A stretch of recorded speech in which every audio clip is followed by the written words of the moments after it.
Josh passed away in 2019. To honor him, the Catfish Challenge has been restructured to incorporate a $500 scholarship for varsity player and cheerleader to meet school to help with the education costs after high school. The scholarship winners were selected by the coaches based on the following qualifications: must have at least a 3.0 GPA, hardworking, well-mannered, great teammate, and great representation at their school and basketball program. The 2024 recipients of the Josh Allen's Catfish Challenge scholarships are John Glenn, Noah Beaver, and Carson Black.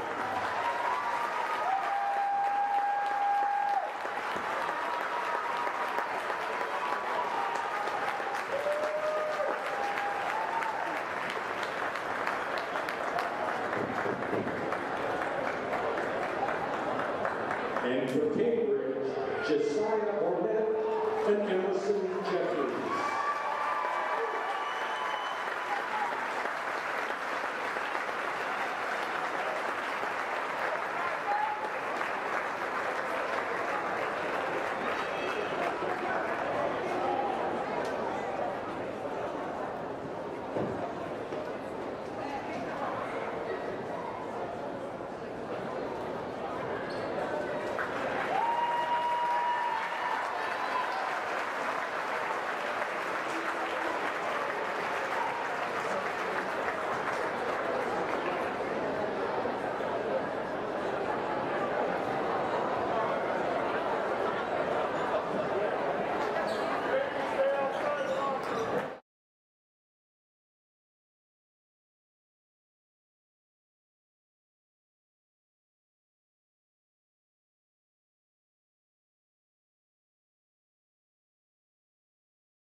AVC Sports and FM 97.7 present high school basketball on WILE, Byesville, Cambridge.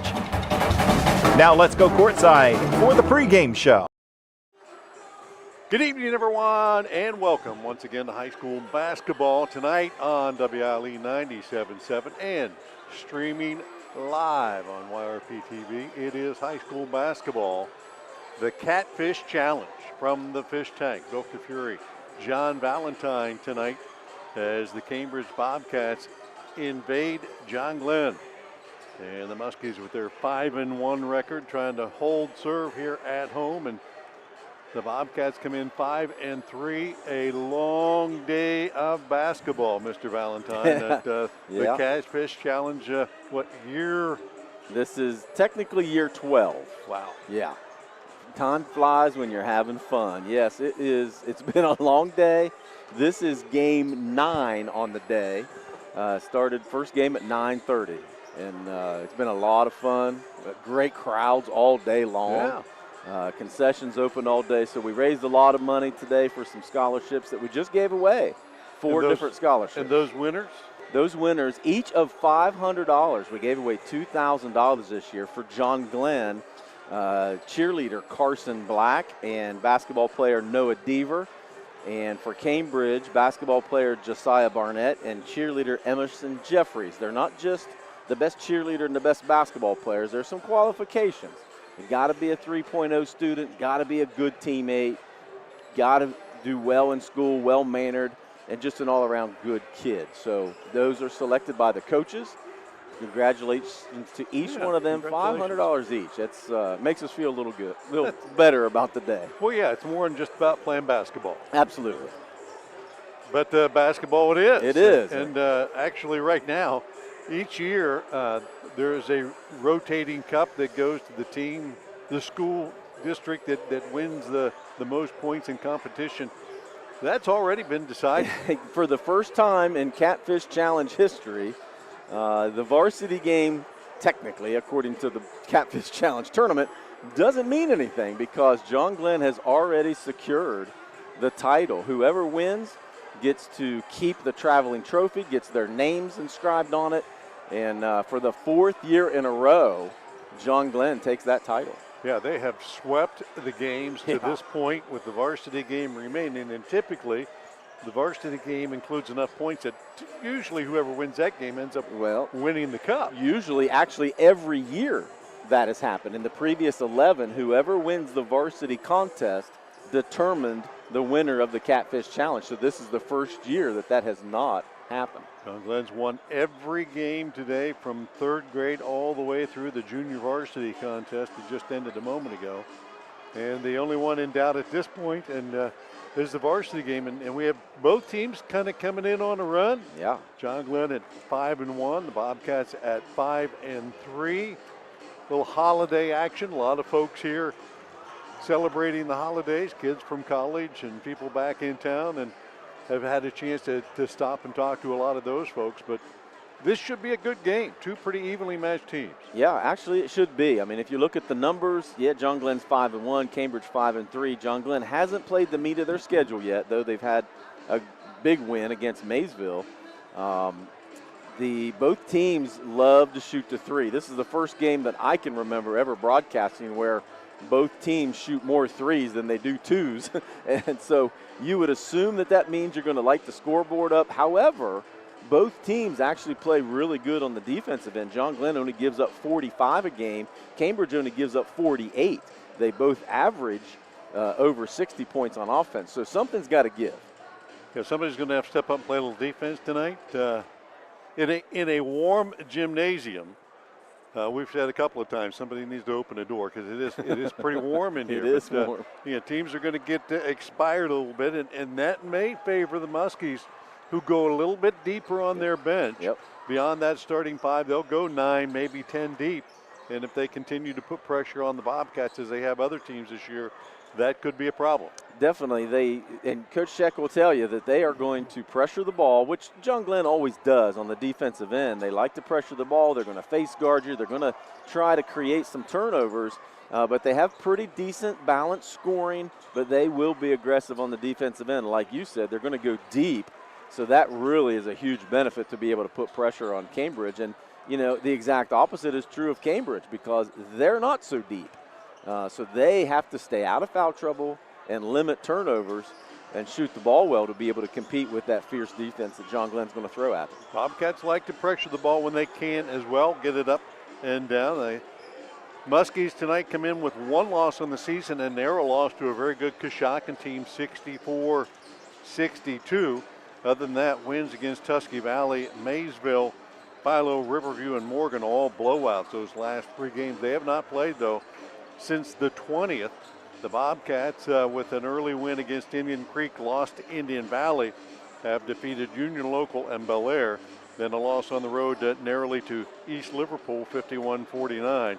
A home win against Beaver Local on the road at Harrison Central, a win. And then at St. Clairsville, a loss, 63-52. The Cats last played on the 23rd. So maybe a little fresher there on the floor, but the holidays always present a challenge for coaches because nobody's in a normal routine. No, definitely not. And most people are going to put on a few extra LBs during that break.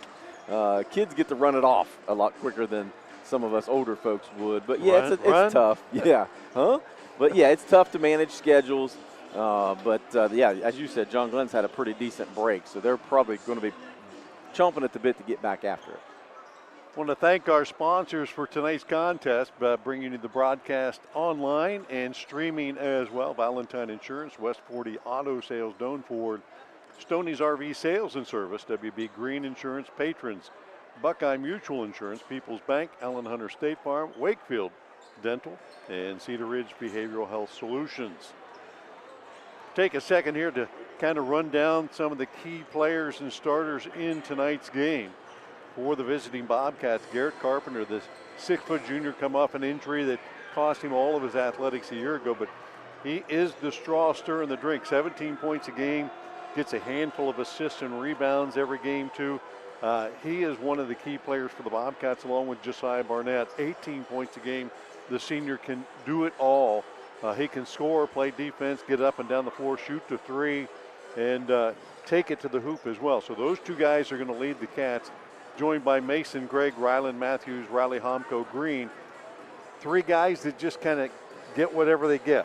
Mason Gregg can be another scorer for the Bobcats, especially from the outside, but those other guys are, hit the boards and get some garbage buckets. Yeah, I mean, look, Mason Gregg, game we did not long ago, last week, was at Beaver Local. He shot the lights out, 24 or 27 points, something like that. So he can light it up from beyond the arc. He's shooting 35% from beyond the arc on the season. The before-mentioned Barnett and Carpenter both over 40, and they're taking a lot of shots too. So you said they're both averaging almost 18 points a game. They are certainly one of the best backcourts you're going to see all year long from a shooting perspective, and just a pure athleticism. They can get to the rim, they can shoot it as well. But John Glenn's got 4 or 5 of those guys that not only can shoot it, but they can also get to the rim. So it's going to be interesting to see who can handle that defensive pressure tonight and who's going to shoot the ball with that defensive pressure on them. Muskies starting tonight, 6'1" junior Cooper Briggs averages 6 a game. C.J. Dolan, 6-foot junior, 10 points a game. William Nicolasakis, 5'9" senior at 6 points a game. Braden Davis, 6'3" junior, 13 points a game, and he may be the biggest guy on the floor to get things started. And Steele Bates, 6-foot junior, 19 points a game. Those last 2 guys are guys you got to know where they're at all the time. They can shoot the 3, they can get it inside, and if you put them at the line, they're not going to miss. Yeah, they're good. They're just good athletes, number one, that play multiple sports, but they like to get after it. They can get up and down the floor. They can score. They can get to the rim. They can nail down threes. They're just good athletes, and 4 of them are juniors. Nicolasakis is the only senior in that starting lineup. So, these guys have had a lot of work over the years, too. Each one of those guys has gotten good quality minutes over the years, so they're reaping those benefits now. Cats with just 2 seniors in Riley Homko Green and Josiah Barnett. The rest starters are juniors there as well. So a kind of an underclass-led team both ways. We'll see what happens tonight as they take the floor. Hey, on this date, 1977, Zip Joseph got his 100th victory for the Bobcats. Peter Bull scored 27 as they beat Martins Ferry 83-82. Bill Andrews chipped in with 16, Jeff Seckman 13. By the way, Zip went to Martins Ferry and played with Lou Grozer there back in the 50s. Wow. Wild, huh? Hey. Stay tuned. The Catfish Challenge coming up on WILE and YRP TV right after these messages. Looking for reliable insurance that fits your life? Look no further than Allen Hunter State Farm in Cambridge, Ohio. From auto to home to life insurance, we offer a range of options tailored to your needs. With our friendly, knowledgeable team, you'll get the protection and peace of mind you deserve. We're dedicated to being there for you, just like a good neighbor should. Call Allen Hunter State Farm today and discover how we can help you safeguard your future. Call 740-439-5385. Like a good neighbor, State Farm is there. Today is the day you make changes, the day you have looked forward to, the day you take a step to see the you before addiction. And it all starts right here at The Residence, an in-bed facility that designs your recovery to your needs, 24 hours a day, 7 days a week. I'm Crystal Reynolds for Cedar Ridge Behavioral Health Solutions. Our approach is personal, and it is as individual as your needs. We are here for you.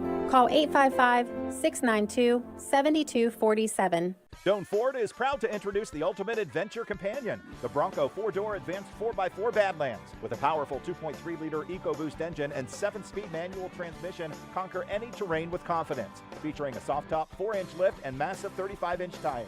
Adventure knows no bounds. Stay connected and in control with an 8-inch digital screen while enjoying added convenience with power-heated mirrors and auto high-beam headlamps. Plus equipped with a Smitty-built winch.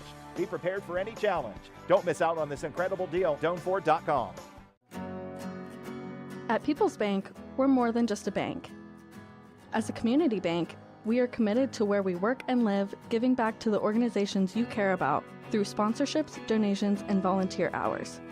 When you bank with People's, you're not just a client, you're part of a community of neighbors helping neighbors.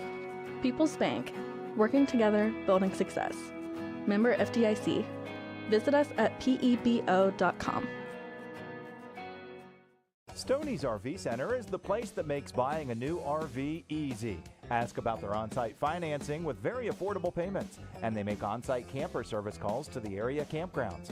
Stoney's RV also carries cargo trailers, car haulers, horse and stock trailers, and open utility trailers. They install hitch systems and fill propane tanks too. Stoney's RV Center, the place that takes camping to the next level, and a proud sponsor of our area high school sports teams. Surgeon Construction is leading the way in commercial and industrial construction. This is Jason Emsch, and we are committed to providing an exceptional construction experience from pre-construction through project completion. Our success is measured by exceeding our clients' expectations. See our past and previous projects at Cambridge YMCA and New Educational Center at Jurassic Park and FMJ Shooting Range, just to name a few. Find us online at surgeon.construction and like us on Facebook. Surgeon Construction, we'll take it from here. Protect what matters most with Valentine Insurance right here in Cambridge. Whether it's your home, car, or business, our team is dedicated to finding the perfect coverage to fit your needs. We understand the importance of peace of mind, and we're here to make sure you're prepared for life's unexpected moments. With local expertise and personalized service, you can trust Valentine Insurance to keep you covered. Stop by or give us a call today at 260-6699. Valentine Insurance, a partner you can depend on. Looking for trusted dental care for the whole family? Dr. Darcy Wakefield and the team at Wakefield Dental have you covered. From pediatric to general and orthodontic care, they offer a full range of services. At Wakefield Dental, they focus on individualized treatment plans that not only create beautiful smiles, but build lasting confidence. Schedule your consultation today. Call 740-435-3100 or go to drwakefieldDDS.com. 97.7 on your FM dial. We're WILE FM, Byesville, Cambridge.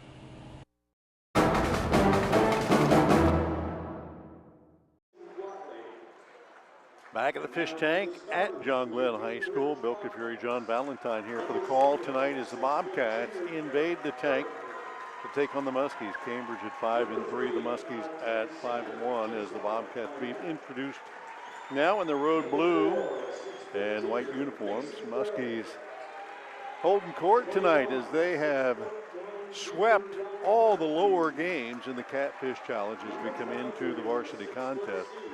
They're wearing white with the maroon trim.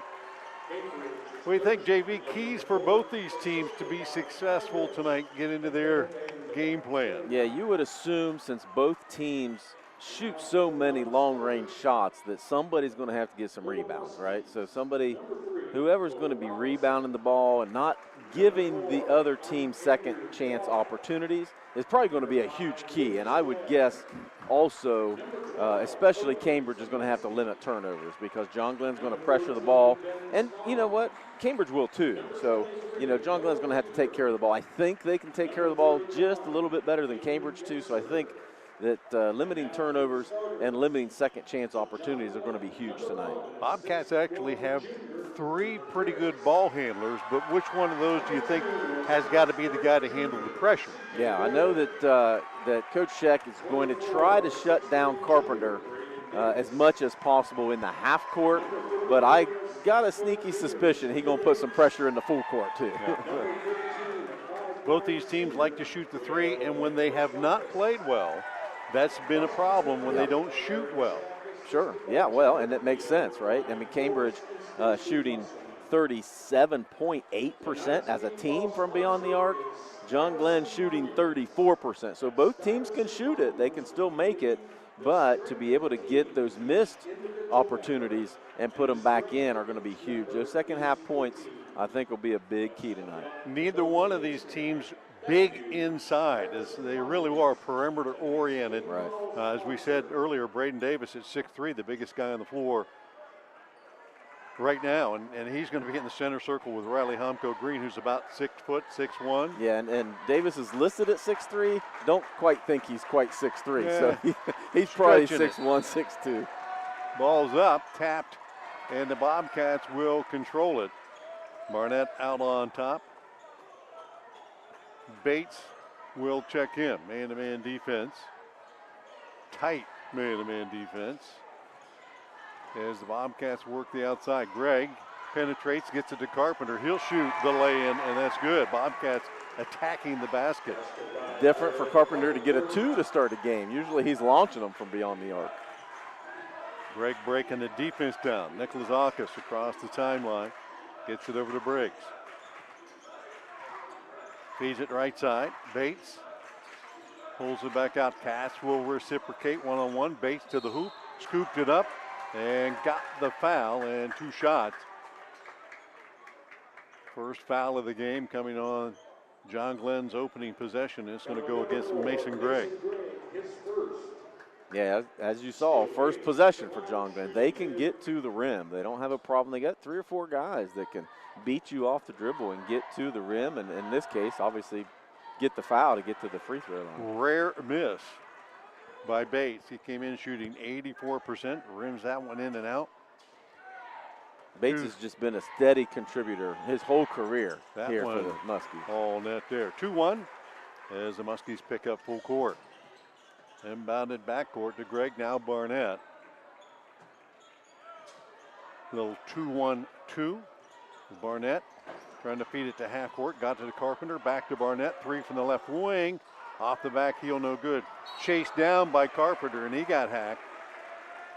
Nick Lazakis, I think, on the reach in. So a foul each way here early on. And it'll be a baseline play coming up for the Bobcats, leading 2-1, 7:01. Remains here in the opening period. Barnett on the trigger. Looked inside, nothing there real quick. Got it to Carpenter on top. Off the dribble. Right side. Gregg on the switch. Around the left side now, Barnett. Not a lot of movement by the Bobcats as Barnett picks up the loose ball over to Gregg. He'll penetrate, put up the floater, bounces in and out, rebound. And it looked like Homko Green had it, then he went to the floor. They're going to call him for travel, so give him a rebound and a turnover. And the Bobcats give it back with 6:38 to go. Yep, and that was a good call. He didn't get pushed. He just kind of lost his footing there. But, you know, great position to get that rebound, though. Nikolazakis against Barnett. To Briggs. Hand off. Dolan now. Top of the key, nothing there. Back to Briggs. He'll go one-on-one baseline, cut off by Homko Green. Now Bates trying to penetrate.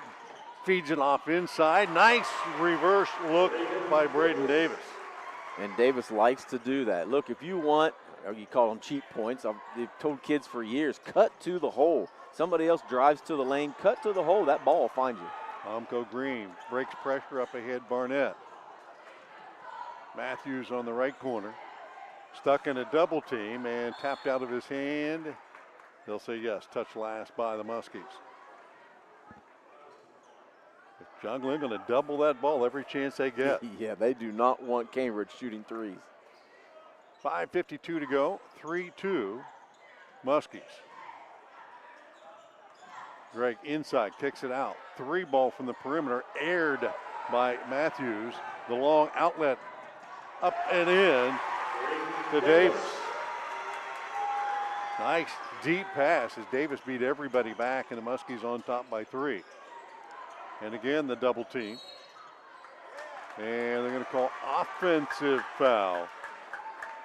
And that's on... Yeah, it was a legal screen there by Matthews. Matthews with the illegal screen, and the Bobcats will turn it over again. Down now, 5-2 with 5.5 to go. Cats not picking up like we thought they might full court. It's going to be a long night. They're going to have to save their legs as best they can. Down the lane, all the way to the hoop goes Dolan, and he'll draw another foul and a chance to shoot free throws. That one on Barnett, who gets up a bit gimpy. Team's 3rd foul. Barnett's first. Dolan goes to the line, 67% free throw shooter on the young season. And the first one is up and in and out.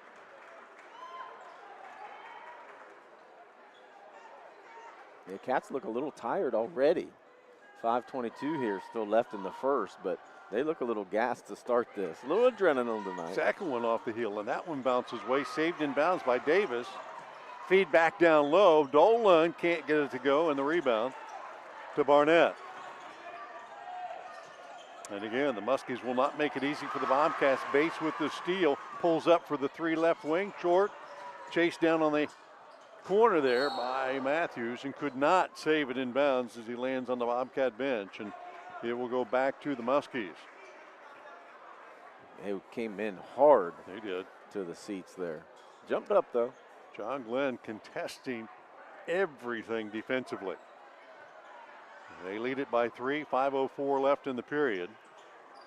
Dolan out on top, Nikolazakis, right side, Briggs. Off the high pick. Back to Dolan now. Now back it on top, Nikolazakis resets. Cats stay man here. Reversed by Nikolazakis, tapped away by Barnett, and he'll come up with it in the corner. Splits defenders in the backcourt, leads the break the other way. Deep 3. That one by Carpenter rims in and out. That was way outside the arc. And the Muskies will bring it quickly the other way. Dolan with the extra step down the lane. Shot blocked. Barnett will push it for the Cats. Down 3 all the way to the hoop. Got hacked on the way there, and I believe he's going to get 2 free ones. And that one on Briggs. His first, team second. And Barnett with a good decision to try to get to the rim there. Do exactly what he did there to try to get a couple free throws. Barnett has shot it sporadically here early in the season. 61% at the line. That one good. Substitutions, Cole Robertson, Andrew Glob in the game for the Muskies. And for the Bobcats, Cameron Jeffrey. 4:25 to go, 5-3. John Glenn. Second free throw, all net. And it's a 1-point ball game. Cats will pick up full court here, or at least Jeffrey will. Yeah, he's the one with fresh legs, may as well. Dolan across the timeline. Over to Robinson. Now Glob hands it backwards. Dolan kicks it out. Three-pointer. Robinson can't get it to go. Bounces twice. Saved in by the Muskies. And Dolan with the offensive rebound and another drawn foul. And that one's going to be the second on Mason Gregg. So the Bobcats getting some foul trouble here. And Dolan will head back to the line. Dolan on the season, 67% free throw shooter, 0 for 2 a moment ago. Could find his touch here. And he does. Just needed to see one go down. Yeah. Yeah, you mentioned 4 fouls for Cambridge already. Again, that kind of happens when you're not using your legs as much. You're kind of reaching. It just seems like they're a little gassed already. Craig checks out. Humko Green back in. 2 for 2, this time down by Dolan. And the Muskies again will set up full court pressure. Carpenter lobs it over the top. Tough catch for Barnett, trying to reverse it. Hacked from behind, and that's going to be on Dolan. His first, team's third. Aggressive defense, and we said they would be. Absolutely. The Muskies like to get after the ball and create opportunities. They lead at 7-4 halfway through the opening period. Barnett in the backcourt, one-on-one here versus Wab. Over to Jeffrey. Comco Green in the corner. Carpenter open for a deep three. Fakes it, steps in, shoots it, cha-ching! Carpenter's first three of the night. Anybody's first three here. Two teams that like to shoot the three, two teams that don't want you to have a chance to. Right. Robinson, top of the key. Trying to dribble down the lane, pushed outside it. Goes back up on top glove against Barnett. Now Dolan on the switch. Over to Bates. Jeffrey, smaller, but maybe quicker. Forces him to give it up. Dolan outside the arc, can't get to three. Dribble penetration and knocked out of his hand. They'll say he lost control and not cooked by the Bobcats. So it will be Cambridge ball with 3:06 to go, tied 7-7. Yeah, good help defense to be able to create that turnover. Dolan had him a nice lane to get to the rim, but they closed it down. Nice pass by Carpenter, and he got it right back by Barnett. Could not get the fast break shot off. So Barnett back to Carpenter, top of the key. Right side, Jeffrey. To Barnett, 2:48 and counting, 7-all, first period. Barnett, Carpenter, three from the corner. Cha-ching! And he's hot early. His 8th point, and the Cats retake the lead, 10-7. Coach Sheck not going to be happy about that rotation. No. They do not want him to be able to have that much time to get his feet set. Coach McCourt encouraging his team to get down and play defense. Bates to the basket, and now to the line. Steele Bates, 1 point tonight, but he's going to get another chance here with the clock stopped at 2:21. He's going to call that on the floor. Yeah. So they'll get it underneath. That's the 5th foul, though. Now he's changing his mind. I guess so. Cam Jeffrey with the foul, his first, team's 5th. And the free throw, front rim, back rim, and in for Bates. Hayden Genser steps in, 6'2" junior. Nicholas Akis back in. Second free throw, all net for Bates. He's now 3 of 4 there, and Cambridge on top, 10-9. Inbounded. Jeffrey in the backcourt works against Nicholas Akis, trying to beat him up the left side, reverse it to the timeline. Here comes a double team, triple team. Lobs it over top to Carpenter. In the corner, Barnett. In and out of his hands. He had the defender kind of swipe at the ball, but Barnett could not field it cleanly, and the Cats turn it back over. Yeah, long cross-court pass. Barnett was open for the three, but good defensive closure there by the Muskies to force that turnover. 10-9, Cambridge at the 2-minute mark, and counting. Nicholas Akis off the left-hand dribble. stuck with it. Wow. Now gives it up to Robinson. Briggs to Bates. Deep three, top of the key, and air ball. Off the glass. Carpenter will pull it and push it. 1 on 3. He will not take it to the hoop. Trapped in the corner. Back out on top, Barnett. Crossover in the paint. Tried to go up and under. Kicks it out. Carpenter won't take that contested three. Feeds it into Homko Green. Back out to Barnett. Three-pointer from the corner. Touching Matthews. Came in shooting 16% out the arc, outside the arc. He now 1 of 2. Used that whole rim on that one. Woo. The tidy bowl shot, right? 13-9 Bobcats. And a bang on the baseline. Robinson trying to beat Homko Green there, and he took his chest bump. And we'll head to the line. Homko Green's first. Bobcats in the bonus now with 1:10 to go. Sends Robinson to the line. I'm sure he shot a free throw. At least I don't have a percentage for him. And he cannot get that one to go. Yeah, Robinson 0 for 2 And now on 0 the for season. 3. Now 0 for 3. So another one coming up. Cambridge on top, 13-9 with 1:10 left. And the second one off the rim, but bounces into the corner. Chased down, and a three-pointer put up by Briggs. And again, a Muskie rebound. Genser inside. Back over to Dolan. On the give and go, and another hack. No, they're going to call the travel inside. Genser got the defense in the air, but he shuffled his feet. And we'll go back to the Cats.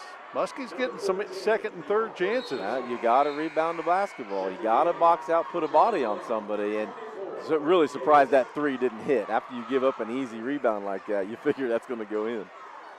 Davis checks back in for the Muskies. 56 on the clock. Cats facing full court pressure. Homko Green on the inbounds. Gets it into Carpenter. Double team. Up ahead, Deontay Jones, who just checked in, back to Carpenter. The middle of the floor is always going to be open against that press. Got to get it to the middle. Deontay Jones, not a guard. He had Nick Lazakis all over in there. Gives it up to Barnett. Cambridge on top by 4, 38 and counting. Barnett off the dribble, kicks it to the corner. Homko Green couldn't get up the three. Barnett will. Short on the left wing. Carpenter rebound, stick back, good. Nothing wrong with being in the right place at the right time. 10 first quarter points for Garrett Carpenter, and the Bobcats lead it by 6. 16 and counting. Dolan off the dribble. Right side to Davis, gets it right back, 10 on the clock and down. Finally a move, top of the key, 5, stops, takes the long three, partially deflected, saved in bounds. Davis at the buzzer, flips it up, doesn't go. One period down at the fish tank. And the Bobcats lead at 15-9 over the Muskies. You're listening to High School Hoops on 97.7 WILE and YRP TV. Back after this. How can you select from insurance companies offering you lizards or ducks? When it comes to protection for your home and auto, you want a company that provides quality insurance products and personalized, fair, friendly claims service. WB Green Insurance represents Westfield Insurance. Their reputation is based on sharing knowledge and building trust. Westfield has been around the neighborhood over 150 years. WB Green Insurance welcomes the opportunity to quote your home, car, and business insurance. Don't be fooled by lizards and ducks. Call 439-1329.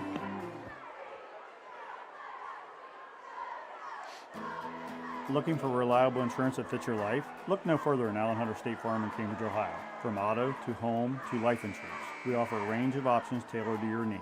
With our friendly, knowledgeable team, you'll get the protection and peace of mind you deserve. We're dedicated to being there for you, just like a good neighbor should. Call Allen Hunter State Farm today and discover how we can help you safeguard your future. Call 740-439-5385. Like a good neighbor, State Farm is there. How can you... Back at the fish tank, 1 quarter in the books, 15-9. Bobcats prevail in that opening period. Both teams had leads. The Cats able to extend theirs at the end of that period. Garrett Carpenter, 2 threes and 10 points. Yeah, Cats shooting 50% overall from the floor. 43% from three. John Glenn only shooting 20% in that first quarter. Bates with it to start the Muskies here in the second period. Back out on top, Nick Lazakis. Dolan down the lane. Kicks it out, Briggs. Back to Bates. And he'll reset. Cam Jeffrey on him. Over to Davis. Back to Nick Lazakis. He'll penetrate. Puts up the runner. A prayer unanswered. And Homko Green with the rebound. Not a good shot for as long as they held it. Carpenter up ahead, Barnett. Homko Green back to Carpenter. Feeds it out on top. Barnett, 7:15 left in the half. Hand check by Nick Lazakis. Barnett just runs away from him, takes the baseline jumper, cannot get the roll. Rebounded by Davis. Clears it out now, Dolan. Back up ahead, Davis down the lane. Right side, three-pointer, Briggs. That one won't go. Muskies haven't been able to knock one down long range yet tonight. Homko Green's rebound. Now up ahead, Jones. Barnett back inside. Jeffrey, double clutch, up and in. Nice look by Barnett. The Cats lead it 17-9. Threaded the needle, and good finish there by Jeffrey. Cambridge being patient, trying to break that full court press. Bates out on top, drawing Jeffrey. And the pick to the right. Got the defense in the air and hammered as Bates went out of bounds. And take your pick there, Jones or Jeffrey. Yeah. They both got a good piece of him, and that one's going to be on Jeffrey, his second. Since that's his only job tonight, is just come in and disrupt as much as he can. Yeah, and has done a pretty good job so far, offensively and defensively. Bates without a field goal in the first period, but 3 of 4 at the line, and he is in rhythm here as he drops that one in.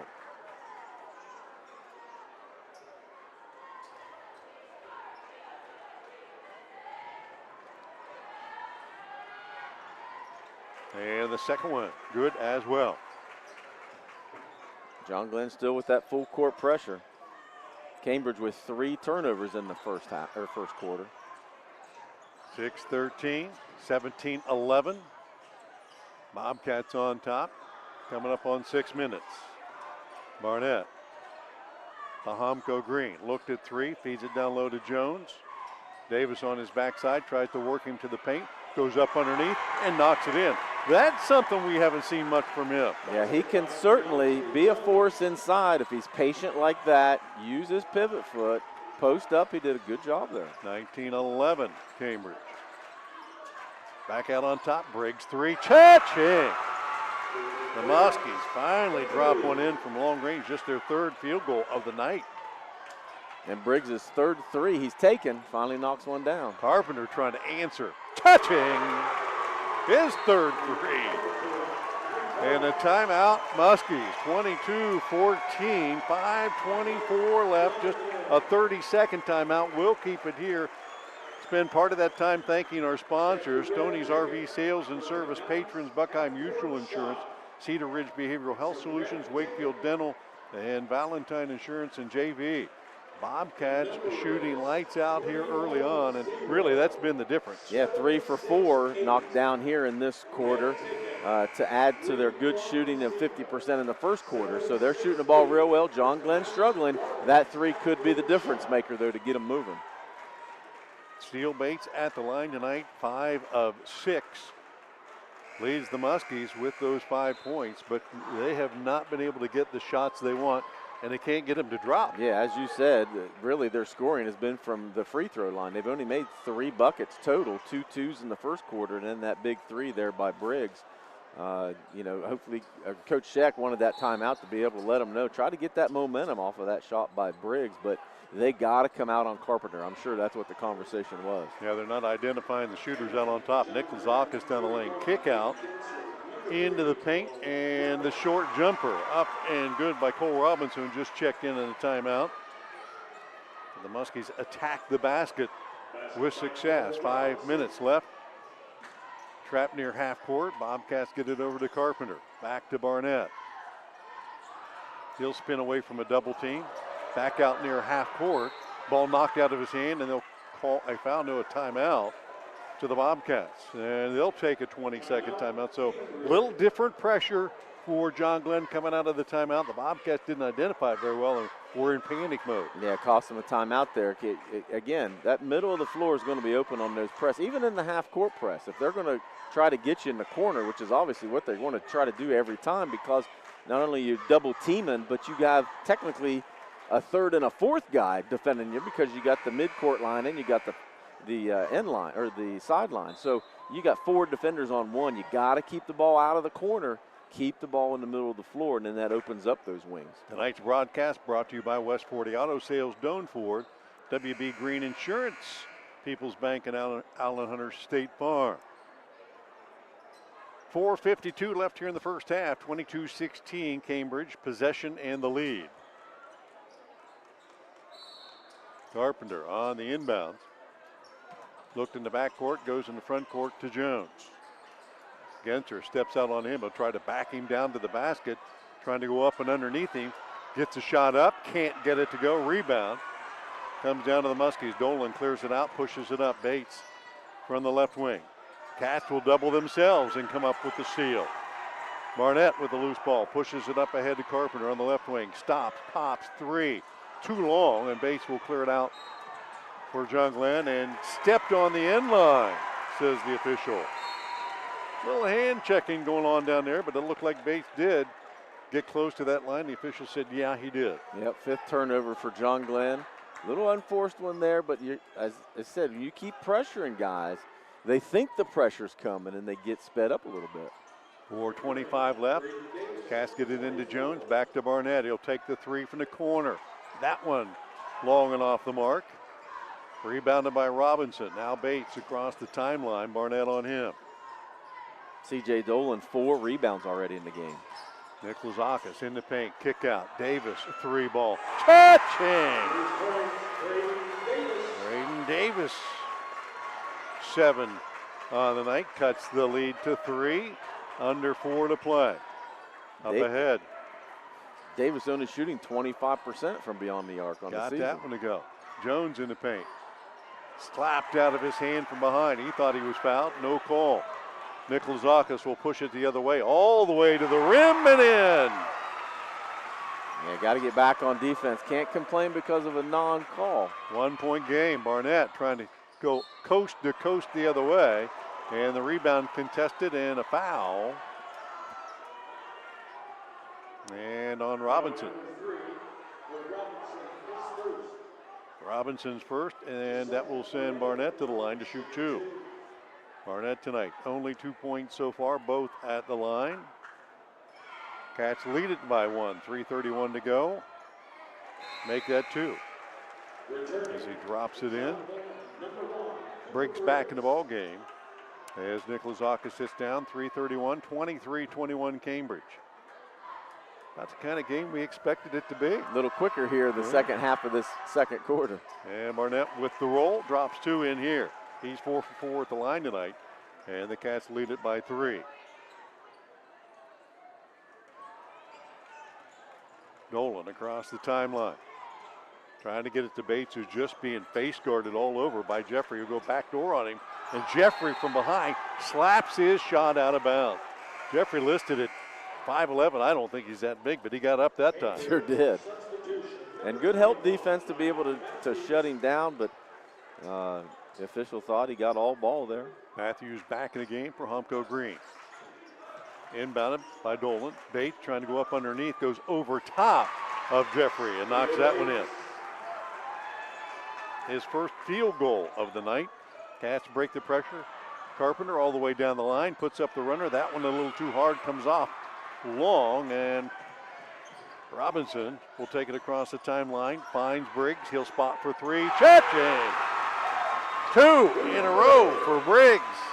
And the Muskies retake the lead, 26-24.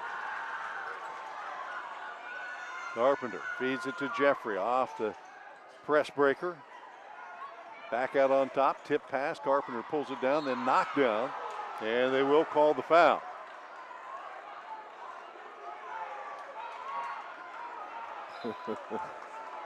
Some excited fans over there on the Cambridge side. And that foul on Dolan, his second. The official said, son, we're not having that. Relax. And Dolan will step out with 2 fouls now. Ben Stamp, 5'10" junior.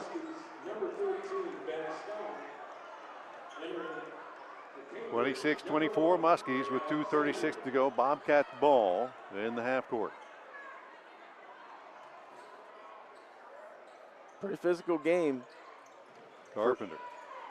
It has been. It has been. Over to Barnett. And they're going to call a foul away from the ball. And that one on Deontay Jones. So the Bobcats turn it over without getting a shot up. And Jones will sit down and Humko Green back in with 2:29 to go. John Glenn with the lead and the ball now, 26-24. 5 turnovers for both teams. A couple offensive fouls for Cambridge. John Glenn's starting to find some rhythm here offensively. Bates off the dribble, all the way down the lane. Switches hands, goes up and in. Yeah, I'd say some rhythm. Attacking the hoop. Yeah, that's the best part of his game. He's a slasher, he can get to the rim, but you see the body control. Stopped on a dime, a little pivot, and had a nice little lay-in. 28-24 with 2 minutes to go. Carpenter trying to answer. He switches to the left hand. Can't get that one to go. Davis keeps it alive, tips it out ahead. Coast to coast. Briggs will lay it up and good. He's got 8 in the period. And the Bobcats just like that, down 6. They were up 6 at the beginning. Contested out on top, Barnett.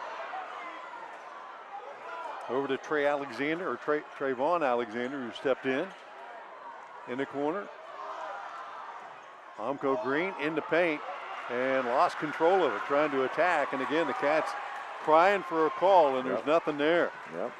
They might have had an argument out near half court. Well, sure. I mean, you know, John Glenn is going to pressure, and they're going to be real handsy. It's just, are the officials going to call it? Bates, pull up from 10, and a timeout, Bobcats. 32-24, John Glenn comes storming back with 1:15 to go. We'll take the break and be back in 30 on WILE right after this. Today is the day you make changes, the day you have looked forward to, the day you take a step to see the you before addiction. And it all starts right here at the Residence, an in-bed facility that designs your recovery to your needs, 24 hours a day, 7 days a week. I'm Crystal Reynolds for Cedar Ridge Behavioral Health Solutions. Our approach is personal, and it is as individual as your needs. We are here for you. Call 855-692-7247. Fish Tank and the Muskies now on a roll, down 15-9 at the end of the first period. Now lead at 32-24 on a run here. Bobcats actually were on top at one point, 24-21 maybe. Yeah, not that long ago. And Cooper Briggs knocked down a couple of threes. I told you that Briggs 3, that first one, just to open up the hoop a little bit, and he opened up for Steele Bates. Steele Bates 3 for 3 in this period from the floor. Muskies have backed off the full court pressure, but it's been pretty intense in the half court. Barnett off the dribble, all over the place. Finally gets it penetrated enough, back to Carpenter. Matthews to Carpenter, got the defense in the air.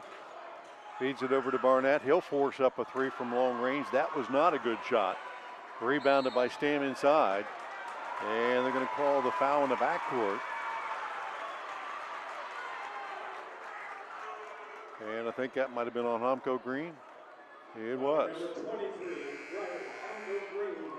His second. Bobcats have kind of lost their composure a little bit here in the latter half of this period. Yeah, funny thing how pressure will do that to you, right? I mean, there's so much pressure in the full and half court that Barnett a little bit out of sorts and forced that 3 there. Got to try to keep your composure. And it's hard, man, with guys all over you and you're not getting those calls. It's tough to be able to keep that composure. Briggs off the penetration move all the way to the hoop, lays it up and in. He had the defense completely faked out and had the easy lay-in. He's got 10 in the period. Cats again beat pressure. Humko Green, right side. Alexander. They'll cut him off. Picked up his dribble too quickly. Now tried to get it to Humko Green. Nobody coming to his aid, and a jump ball stays with the Bobcats. Checking in Tomko Green is about. He's got 2 fouls. Mason Gregg, who's set for a long time with 2 fouls. Bobcats need his ball handling and his shooting a little bit right now. Yeah, for sure. So the Cats will retain possession, 9.5 on the clock, down 10, 34-24. Into Jones. Back to Matthews, 5 and counting. Hands it off to Carpenter, who just launches one at the buzzer and well off the mark. Cats couldn't get anything set up there in the waning moments. And from being up 6 at the end of the first period, the Bobcats quickly find themselves down 10 at the halftime break, 34-24. John Glenn storming back in that second period with defense and a very efficient offense. Halftime break coming up. John Glenn on top, 34-24. Stay tuned. Our halftime show coming up, as well as our stats and scoring a little bit later on. We'll be back with that on WILE and YRP TV right after this. From the Ohio News Network, this is the Ohio Education Association Tonight in High School Hoops. Now here's your host, Eric Reeser. After an injury derailed her plans to play overseas, JC Sheldon has found a new opportunity as the Director of Player Development for the Ohio State University women's basketball team in Columbus. JC's a native of Dublin, Ohio, and played her high school basketball at Dublin Kaufman, where she was a 3-time finalist for Ohio Miss Basketball. JC then played 5 seasons of college hoops at Ohio State before being drafted 5th overall by the Dallas Wings in the 2024 Women's National Basketball Association Draft. After her first season with the Wings in the WNBA, she was expected to play in Australia but wanted to focus on her rehab. I'll speak with JC about returning home and maintaining her connection to Ohio high school basketball. That's next. This is the Ohio Education Association Tonight in High School Hoops. In Ohio, public education matters. And every day, Ohio's public school educators use their united voice to advocate for the supports and resources our public schools need so every child thrives. No exceptions. I'm Ohio Education Association President Scott DeMauro, and on behalf of our 120,000 members, OEA is proud to sponsor tonight's game. Because great public schools are a winning playbook for Ohio, and Ohio is stronger when we stand together to cheer for our students' success. I don't know what I want to do. I'm just not sure that college is right for me. Have you considered a career in dental assisting? I love my job as a dental assistant. I have flexible work hours, the money is good, and I get to work in a professional, people-oriented dental office. What I really love about my job is knowing that I give people a healthy smile. For more information about becoming a dental assistant, contact your high school guidance counselor, or if you are no longer in school, talk to a dentist in your community or visit ODA.org. This message is brought to you by the members of the Ohio Dental Association. This is ONN. JC Sheldon, my guest. She's the Director of Player Development for the Ohio State University women's basketball team. JC just finished her rookie year in the WNBA and says it's nice to be back in Columbus to spend time with family and those she's close to in her hometown of Dublin. I actually have been able to. I'm closer to home now, and it's been a little easier. And my dad's the AD up at Kaufman, so I still try to get to some games. Recently just watched them. They got a good team, a young team, but they have a lot of potential. And definitely, I still keep in touch with a lot of my teammates from Kaufman, and was able to I actually saw Coach Patton the other day and just kind of catch up with him. So it's been cool. And being back in Ohio, I've definitely been able to, rekindle those relationships. When you walk back into some of those gyms, I bet it feels like a moment where it kind of stops and go, whoa, that's JC Sheldon. Are you able to give advice to players, or do people come up to you and try to pick your brain at all? Yeah, for sure. I've definitely been better at recognizing those moments, and with the young ones especially, I think it's really, really cool and really important, and just to acknowledge and to go over, have a conversation, give advice, and I've been happy to do it, and it never gets old for me. I love it. I like meeting people, but yeah, I think it's just a cool. I've been through college. I've been in my first year in the W now, and I think a lot of people have questions about that. So I've enjoyed it, interacting with people, and in any way I can, whether it's advice or just to chat. It's been really fun. I mean, because you're kind of the poster child for how to deal with a ton of change in not a lot of time. I mean, in your years at Ohio State, everything that went, and every change that happened in collegiate athletics, and then, you know, as you go professional into the WNBA, which that's where it feels like college sports is headed, you know, with every year it's getting more and more professionalized. Are you able, or do you find yourself just in moments giving like professional advice to a lot of the girls that you're coaching at Ohio State? Yeah, definitely. I think that's kind of the cool part of it. And for me, the change from, you know, college to pros, there's not much downtime. You kind of get thrown right into it. And it was great for me. It was obviously an adjustment period. I think all the rookies can admit that that's there. And it's something you just kind of have to embrace. And after finishing up my first year, I learned so much that I was able to bring back, obviously, to Ohio State with me and just kind of apply that aspect to the game. And if anything, let these players know, you know, what it's like and what they expect at the next level. And I think that'll just elevate, you know, their game even more. So that's been the cool part. And I think the players, I think they tell you they enjoyed it too. JC, correct me if I'm wrong, but it feels like the women's game's never been more popular. Was there a moment that you remember of the last 2 or 3 seasons where you kind of had to stop and say, whoa, this is huge? Absolutely. I think it honestly started at the end of my college career. I think, you know, more eyes started to be on the game and more people were asking questions when our games were. And obviously television grew and that kind of followed us to the W. And I think it's been cool to see that growth. The women in the W have been doing this for a long time and been deserving this for a long time. So it's awesome to see everyone embrace us now. And I hope we can, you know, continue that push in women's sports, and it's been awesome to be a part of. My thanks to J.C. Sheldon and the Ohio State University Athletic Department for the time. I'm Eric Reeser for the Ohio Education Association, tonight in High School Hoops. Back at John Glenn High School, the Fish Tank. And we're at halftime where our score is 34-24. John Glenn on top of the Bobcats. After one, Cambridge had taken control and was on top 15-9, but John Glenn outscoring the Bobcats 25-9 in that second period. Cranked the defense up a little bit, got the offense going a lot, and Cooper Briggs finding it as well as Steele Bates. And John Glenn coming from behind now. It looks to be comfortably in control, but we've seen this game go back and forth. Cambridge, the first period, took control and knocked down shot. John Glenn, the second period.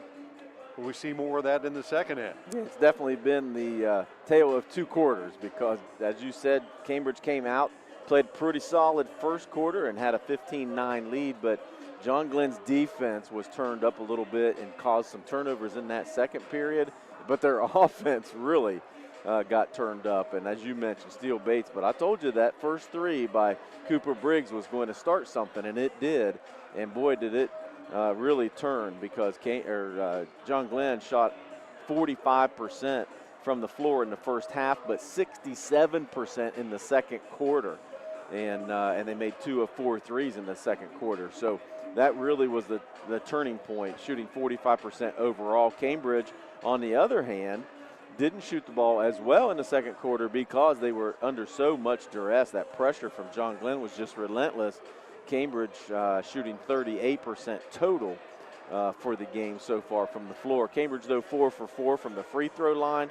John Glenn knocking down their free throws as well, 7 for 9 for 78%. Both teams with 5 turnovers, actually 6 for Cambridge, but most of those came late in that second period. So John Glenn got hot and made some buckets, but I think it was a little bit of, we kind of mentioned it early in the first quarter.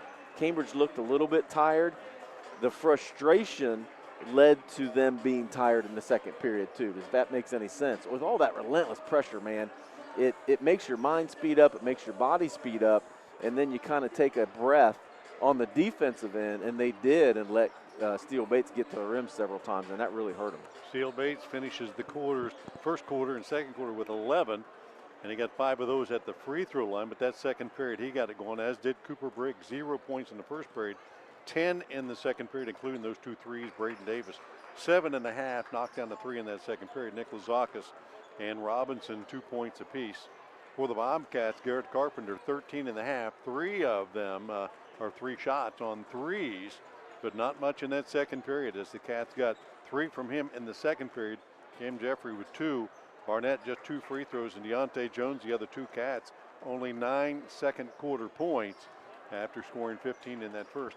Have not been able to get Barnett on track tonight, and Mason Gregg with foul problems was not a factor offensively as well. Yeah, you got 3 guys averaging double digits, 2 of them close to 18 points and not near that. As you said, Carpenter carried them in that first period, but only that 1-3 in the second period. Barnett's going to have to get moving a little bit if Cambridge wants a shot to get back in this game. But again, with that pressure that John Glenn has, that's really the reason why Barnett hasn't been able to get moving.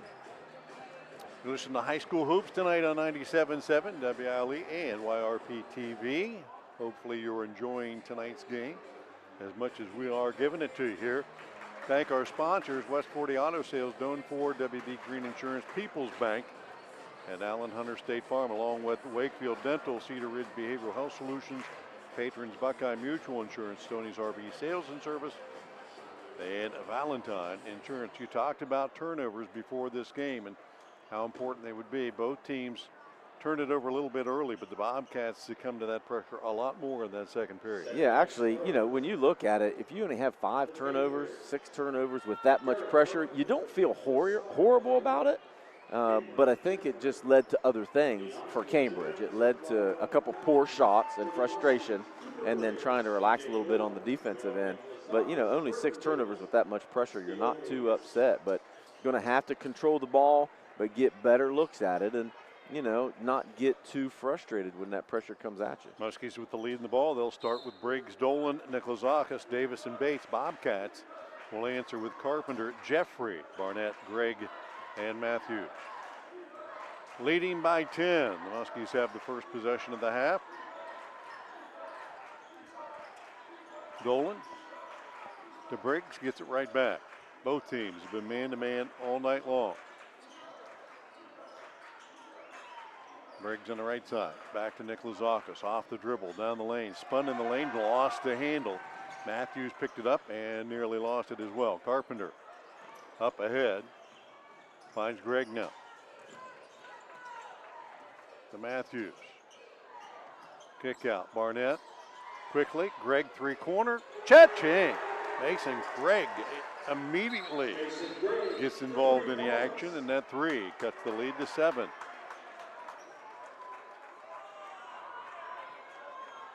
And the official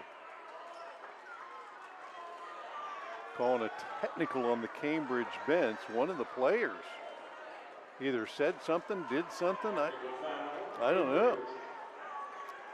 I didn't catch it. I was writing things down. I didn't see it either. The shot took place right in front of the Bobcat bench. Yeah, a little celebration. It seemed like he was giving some kind of hand signals that maybe the official thought it was something other than what it was. So Steele Bates is going to shoot free throws. The Muskies are going to possess the ball anyway. And Bates is going to continue his free throw shooting. Missed his first one tonight, has not missed one since. Second one coming up. 7 in a row. That's why you shoot 84%, young man. Yeah, that's right. And especially it took him a while to get moving. Well, how do you get moving? You start knocking down free throws. 36-27, and the Muskies will have possession with 7:14 left here in the third. Inbound in the backcourt, Briggs. And the Bobcats will extend man pressure near that half-court stripe. Dolan inside the arc, back out to Davis. Now Nikolazakis.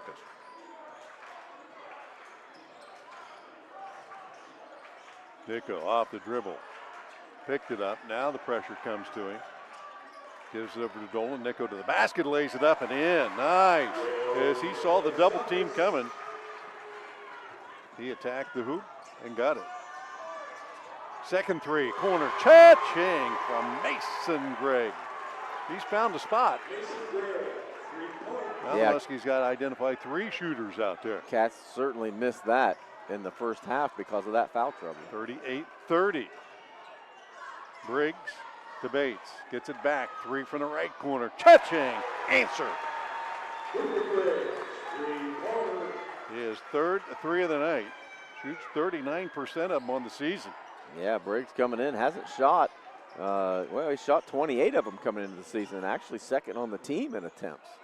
He's knocking them down tonight. Yes. Jeffrey on the left wing. Off the dribble. Trying to go all the way to the hoop. Lays it up short of the rim. Davis on the defense and the rebound. 41-30. Muskies with the lead in the ball. They'll push it. Dolan. Back out to Davis. Off the dribble all the way to the hoop. Right hand up and in. Left the defense hanging behind him. Matthews could not catch up with him. He's got 9. And John Glenn's lead now 13. And stays with the Bobcats as Dolan got a piece of that one. Or check that Briggs did, but off him and out of bounds. Good learning experience for the Cats tonight. They haven't seen this much pressure at all so far this season. But, boy, you're going to learn something tonight. Take care of that ball. Don't assume that passing the ball to your teammate is going to get to him because somebody's going to step in front of that pass. Muskies reaching in, slapping it away. Carpenter 3 from the right side. Touching and 1. Wow. Could be a 4-point play here. That foul on Briggs, his second. And Carpenter with the 3. And the free throw. Garrett on the season, an 80% free throw shooter. Knocked down 4 threes tonight. And that free throw.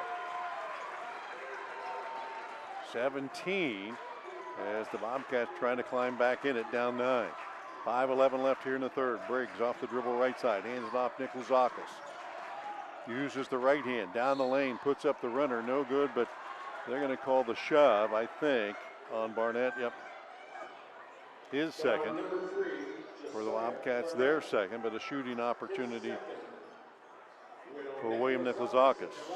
Senior shoots 75% at the line on the season, has 4 points tonight. These his first free throw attempts, and he rolls the first one in. As a team, John Glenn shoots the free throw pretty good. Yeah, and that, as many threes as they take, you wouldn't think that they're getting a lot of opportunities, but they get to the free throw line as well. 2 for 2 there. 7 of 12 in that first half, and this half, they're 4 for 4. 45-34, trap in the backcourt. Carpenter throws it right into the hands of Bates. He'll switch it down the middle, and Carpenter steals it right back. He's got a one-on-one, takes it all the way in, then throws it out on top wildly to Barnett, gets it back in the corner, step back 3, off the mark. Rebounded Davis, and Neal hands it off to Bates, and Carpenter, there's the frustration foul, reaching from behind. He got away with it once, maybe in that sequence, not the second time. Yep. And Carpenter picks up his first, team's third, with 4:40 left here in the third. 45-34. Muskies with the lead in the ball in the backcourt. Nikolzakis across the timeline against Barnett, beats him off the dribble all the way to the baseline and out of control, and they'll call the foul. And that'll be Barnett's third. From our angle, you couldn't see the contact, but they said going to the hoop. He got shoved, and he just, he kind of has that hesitation move, and he exploded right past him. So the first free throw in rhythm. Now 3 for 3. And Robinson will step in for Briggs.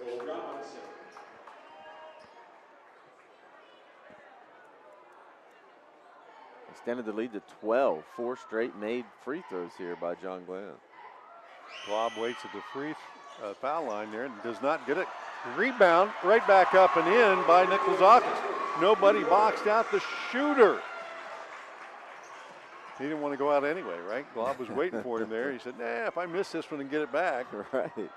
And the Cats down the floor throw it away against pressure. That'll get Andrew Glob in the ball game. And Nikolzakis, a good third period for him. 7 points in the period. And the Muskies have extended their lead 48-34. Omko Green back in the game. Dolan beats Carpenter off the dribble in the backcourt. Up ahead on the switch to Bates. Jeffrey, as Bates penetrates, turns around, kicks it back. 3-ball in and out by Glob, and Carpenter will have the rebound, then slapped out of his hand from behind by Bates and handed off to Aboled in. Bobcats have gotten careless with the ball here. And one of the Cambridge fans will be escorted from the facility. That's one.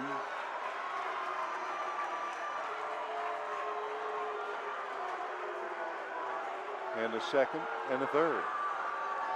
And there's a kid in there too that has to experience this as the fourth.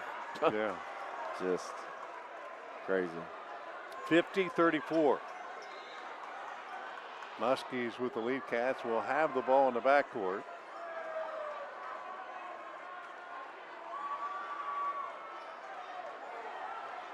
Right in front of what's a pretty healthy Bobcat section tonight. Yeah, great crowd tonight. Yeah. Really, we have had a great crowd all day long.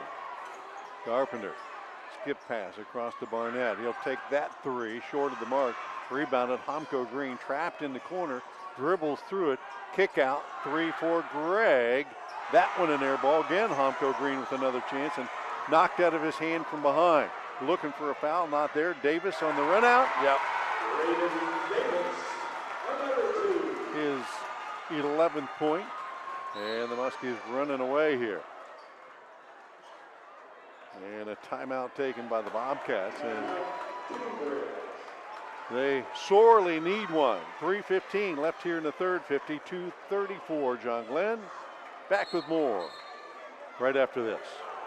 Stoney's RV Center is the place that makes buying a new RV easy. Ask about their on-site financing with very affordable payments, and they make on-site camper service calls to the area campgrounds. Stoney's RV also carries cargo trailers, car haulers, horse and stock trailers, and open utility trailers. They install hitch systems and fill propane tanks too. Stoney's RV Center, the place that takes camping to the next level, and a proud sponsor of our area high school sports teams. Back at the fish tank, 52-34 John Glenn, and the meltdown continues. Just as we went to the break, the official who's called all the technicals tonight called another one on the Cambridge bench. One of the assistant coaches, whether he was questioning calls or the disparity in fouls, one way or the other, we couldn't tell from here, but it earned a technical. Yeah, in a way, I mean, the official was at midcourt when he called the technical, so I don't think the coach was referring to him, but I didn't see it, so I don't know. But it was the same guy who just threw four people out, too. So he must have had a bad day today. He's on a roll, absolutely. Yeah. Jeez. As Steele Bates goes to the line and knocks one and two more down. He's hit 9 in a row since that first miss, so he's up to 90% on the night at the free throw line. Missed his very first one, and that was it. 20-point lead for the Muskies, and the ball here still with 3:15 to go here in the third. Bobcats have scored 10 points here in the third and have fallen behind by a little more. And that foul on Mason Gregg. His third. And team fifth, so we're going to be shooting too. Boy, the Cambridge crowd's going to get on that official for sure. Yeah, you know, anytime you see a lot of fouls called one way and not the other, you just assume that the official must be wrong. Yeah, which we know everybody thinks the officials are always wrong, and obviously that's not the case. However, again, it's frustration building because John Glenn is so aggressive and handsy and that kind of thing, and it's not being called. Robinson to the line, drops two of them in for his fourth point of the night. 56-34. Mason Gregg turns to throw the ball back to Jeffrey and knocked out of bounds. As Nick Lazakis checks back in, Dolan will get a break. 3:06 left in the quarter. 22-point John Glenn lead. Cambridge led by 6. Halfway through that second period, and John Glenn exploded. Yeah, shooting the ball great and forcing a heck of a lot of turnovers. Barnett off the dribble. Tomko Green gets it back, deep three, Chachin. Deep three. And that's his first field goal of the night. That came in averaging 18.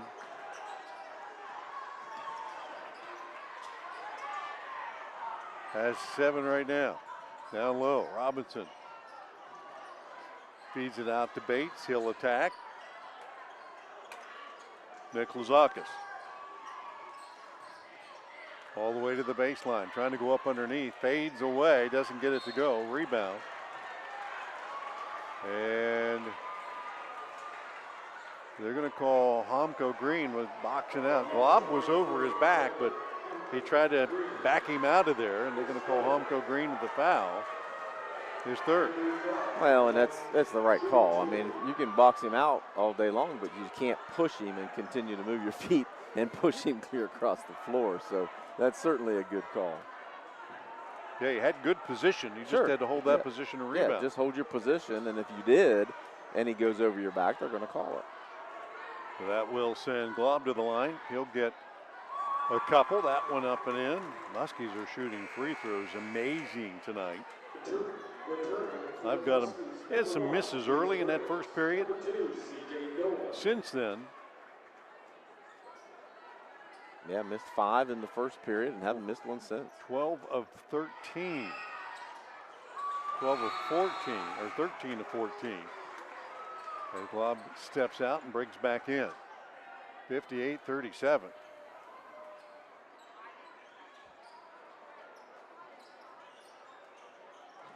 Failed to mention Lucas Blair sneaking into the game down there, the 6'6 senior. As the Bobcats need to go the length of the floor. Still full court pressure by John Glenn. And it has been effective. Oh, yeah. Barnett up ahead. Carpenter. 3-on-2. Feeds it left side. Homko Green's three. Slapped back in his face by Robinson and picked up by Nikolazakis. Up ahead. Dolan. Just took too long to get that shot off, and you can just see Robinson flying at him. As the Muskies on the attack. Inside feed. Blair lay in. Nice give to him. And a good cut to the rim there by Blair to get his first bucket of the night. 60-37. Down the floor to Jeffrey. Back out on top. Barnett. Nikolazakis on him. Spins away from him. They're going to call the blocking foul on Nikolazakis, but it could have gone the other way. Yeah, he didn't want to call that, but he was going to call the charge on Barnett, pushing off a little bit, but he realized, well, there's probably a reason he pushed off, because I let the first one go. Nikolazakis will step out, his second foul. But that's what the officials have to do. You have to control that early in games, and then it doesn't get out of hand like this. Mason Gregg penetrates, nothing there, back out to Carpenter. 1:26 to go. Barnett, deep three, that one off the side of the glass. Bates will take the rebound and push it to the away. Kick to the corner. Three ball off the mark by Dolan. Carpenter will clear it out ahead to Barnett. Attacks the hoop to the left hand. Not there. No call, and the rebound to Dolan. Tapped away. Jeffrey will come up with a loose ball. Finds Carpenter. Three, top of the key. Cha-ching. Nope, they called that a two. Said that was a two. Stepped on the line. Dolan to Blair, to the hoop, round and round it goes, and in. 62-35, 37 left here in the third, and John Glenn here in a moment will turn this one over to the second teamers. Gregg down low, Jeffrey wide open, will get it up and in. His second bucket of the night. 15 on the clock to close out the third period. John Glenn pulling away from the Bobcats. 10 and now under for Dolan. Off the high pick all the way down to the paint. Short off the glass, and the rebound by Carpenter, and the three-quarter length throw off the mark. Heading to the fourth, John Glenn in command. 62-41. We'll be back right after this. Surgeon Construction is leading the way in commercial and industrial construction. This is Jason Emsch, and we are committed to providing an exceptional construction experience from pre-construction through project completion. Our success is measured by exceeding our clients' expectations. See our past and previous projects at Cambridge YMCA and new educational center at Jurassic Park and FMJ Shooting Range, just to name a few. Find us online at surgeon.construction and like us on Facebook. Surgeon Construction. We'll take it from here. Protect what matters most with Valentine Insurance right here in Cambridge. Whether it's your home, car, or business, our team is dedicated to finding the perfect coverage to fit your needs. We understand the importance of peace of mind, and we're here to make sure you're prepared for life's unexpected moments. With local expertise and personalized service, you can trust Valentine Insurance to keep you covered. Stop by or give us a call today at 260-6699. Valentine Insurance, a partner you can depend on. Back at the fish tank, fourth quarter coming up. John Glenn in command, 62-41, a 28-point quarter. Second and third periods for John Glenn, 25 points and 28 points to pull away from Cambridge, who put up 9 and 17 in those two. It's been a clinic, man. Yep, Coach Check drew it up. He was concerned about Cambridge's guards, but tonight they have controlled them since the second period on. Jeffrey for the Bobcats in the corner. Double team down on top. Barnett open three. Can't get that one to go. A lot of frustration for that young man tonight. Averaged 18 and only 6 so far, or 7. 7.5 left. Muskies with the lead in the ball. Briggs got the defense broken down, attacked the glass, and they'll call the charge as Matthews held his ground. Briggs was kind of a little bit timid about going in there. He knew that he was going to be in no man's land, and he was. And he was, but he didn't even touch Ryland Matthews. That was a great acting job by Matthews. Didn't even touch. In fact, Briggs did a great job to avoid the contact, to go around him, but the official made the call. From out behind it. Right. Jeffrey against pressure. Picked up the dribble, now to Barnett. Works against Dolan. Here comes the double team, back to Jeffrey. Ahead to Carpenter, open for three, squares up. Left it short of the mark. Jeffrey battles for the rebound, back up, and one. Cameron Jeffrey.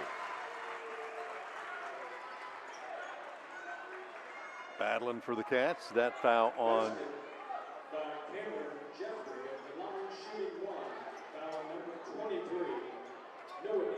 Deaver picked up the foul as he just checked in. The scholarship winner. Scholarship winner. Gets in the book with a foul. Got a foul. Went right back out as Jeffrey off the mark on his free throw attempt. 62-43. Long pass down the floor to Nikolazaka. Spins and paint, goes to the right hand. Can't get it to go. Davis on the rebound. Went up for it. Stolen away by Carpenter.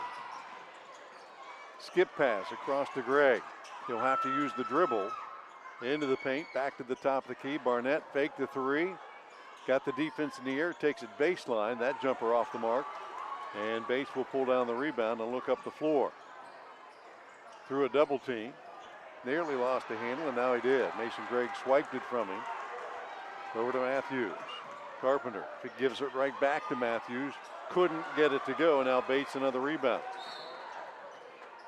6:21, and Coach Sheck will use the timeout. 62-43. Thank our sponsors for tonight's contest: Wakefield Dental, Cedar Ridge Behavioral Health Solutions, Patrons, Buckeye Mutual Insurance, Stoney's RV Sales and Service, and Valentine Insurance. Hard to believe the way this game started out. The Bobcats seemingly in control, and midway second period, an entirely different ball game from that point on, as Cambridge led 15-9 early into that second period. But then John Glenn went on a streak on both ends of the floor and has never looked back, scoring over 50 points in periods 2 and 3. Yeah, that pressure we said from the get-go is going to be the difference in the game, and it absolutely has been. And, you know, Cambridge has created some turnovers. John Glenn with 11 turnovers. And I've got Cambridge with only 10. But it seems like Cambridge has a lot more than that. But they're again, that frustration. They're not taking the best shots in the world because they finally break free of pressure. And they're like, oh, we better get rid of it.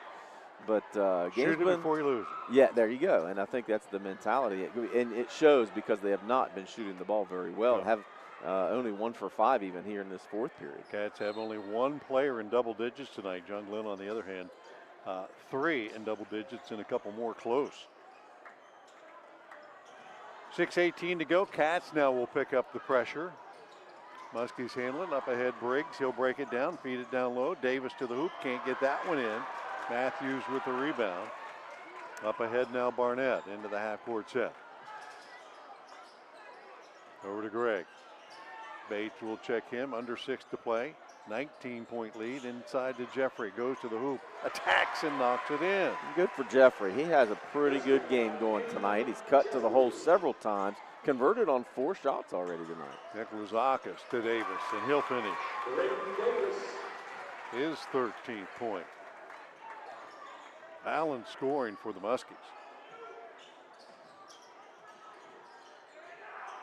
Deep 3, Carpenter. Bam!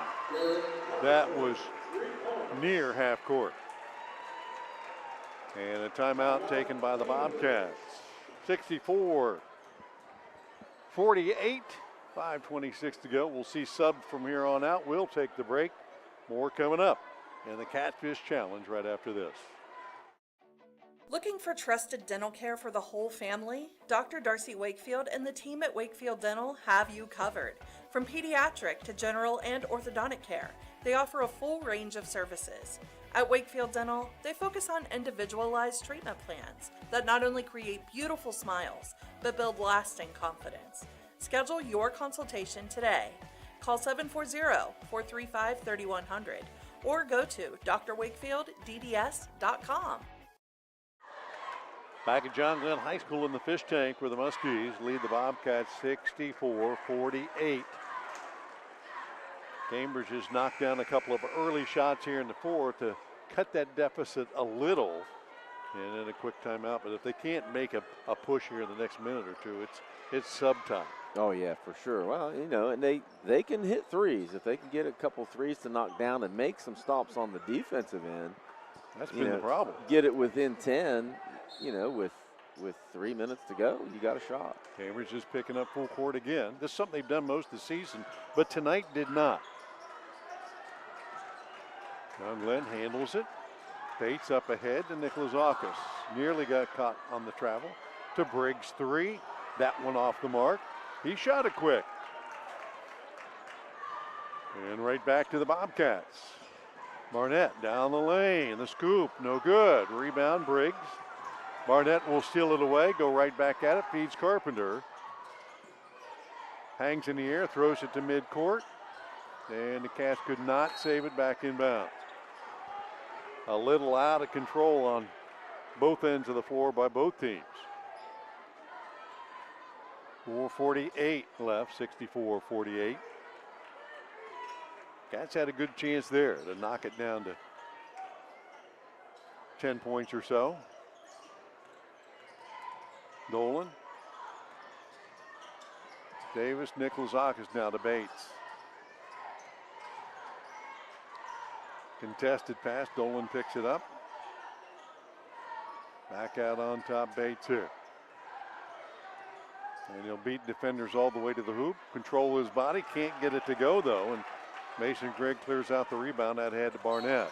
And the foul in the backcourt. He sold it pretty good. And Nikolazakis picks up number 3, team's third.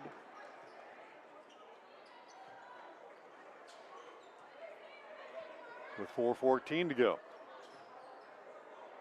Carpenter to Barnett in the backcourt. Back into the half-court set. Right side. Gregg, and away from the ball, a shove and a turnover. Yep. A little push off there by Barnett. That's going to be Barnett trying to assert himself. Him and Nikolazakis have had a little shoving match going on all night long. Barnett picks up his 4th, team's first. And he's had a lot of frustration tonight. As the ball slapped out of bounds. right in front of the Muskie bench by Mason Gregg.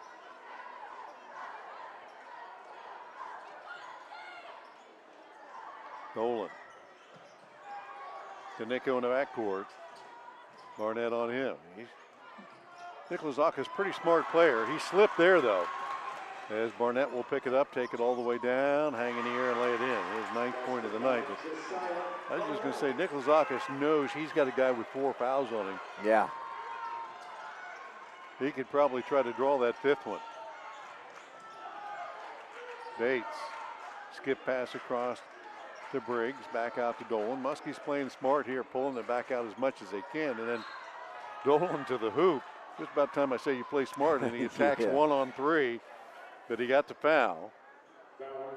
And that one on Matthews.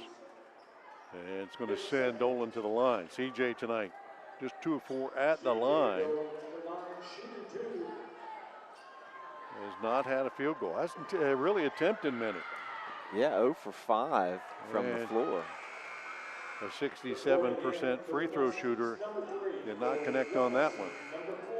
Robinson back in, Briggs to the bench. Nicholas Zaka's out. And here comes Andrew Glob. Nolan tonight. This team up 14, able to split the pair. Muskies only 3 points so far here in this 4th period. Bobcats haven't really been able to respond and try to cut into the lead. 3:11 left. Matthews, Carpenter, deep 3, short of the mark, tapped around, and a rebound by Bates. He'll feed it up ahead to Dolan. He'll take it all the way in. Lay it off the glass and got his first field goal. Tried to draw the 3-point play. Matthews. He saw the defender coming and he just hung there instead of shooting it quickly, and Robinson did what he expected. Blocked it right out of his hand, out of bounds. Yeah, good. Robinson getting a lot of minutes tonight and played pretty well. Well, Robinson 4 points. He's had a few blocks. Inbounded. Gregg from just inside the foul line. He'll knock it down. Good job by Gregg taking what the defense is going to give him. If you're going to give me that little 10-footer, take it all day long. 67-52. Cats will trap at half court. Over to Glob. Robinson down to Bates, and Bates will lay it in. Bates has quietly had 17 points, most of them at the free throw line. Carpenter, another deep 3. That one off the mark. Jeffrey trying to control the rebound, and they'll get it back to Carpenter. His pass deflected and stolen by Bates. 2:11. Up ahead, Glob. Skip pass across. Dolan. Set 3. Cha-ching. TJ. Didn't get a field goal the whole game and then knocks 2 of them down in a row. Well, he heard you picking on him that he hadn't made any. Hey. I'll show you, bud. He did. 72-52. Back to a 20-point lead. Jeffrey steps out. He'll take the quick 3. That one off the mark. And Andrew Glob with a rebound. Should send him to the exits. I see a few people exiting on the Bobcat side with 1:35 to go. A 20-point deficit. Davis attack and quickly off the glass and in. With authority. Davis, wow. Didn't hesitate. Barnett trying to answer the other way. Could not get the roll. Davis with the rebound, and now on the loose ball. He'll go coast to coast, lay it up and in. And with that, Coach Check will call timeout. 1:14, no doubt, to get a lot of subs in the game here for the last 1:14. And I'm sure that'll probably happen both ways as the Muskies held off the Bobcats in the first part of this period. Cambridge just unable to take quality shots and knock them down. And John Glenn's defense has been the one thing they've been able to hang their hat on all year, and again tonight. Yeah, relentless. I mean, that's been John Glenn basketball for the last 20 years, is in your face, face guarding, double teaming, denying entry passes. They have played really good defense tonight, that's for darn sure. 1:14 to go, 76-52. John Glenn. And the Bobcats indeed will answer with subs. Camden Lauer. Cameron Jeffrey sticks in the game. Austin Jenkins. And looks like Peyton Shiflett. Oakley Zeminski, Ben Stam in the ball game. And the Cats get a quick shot up. Jenkins in and out, no good. Coming back the other way. Blair back in along with Genser. And Deaver out on top with the ball. Top of the key, Zeminski. Under a minute to play.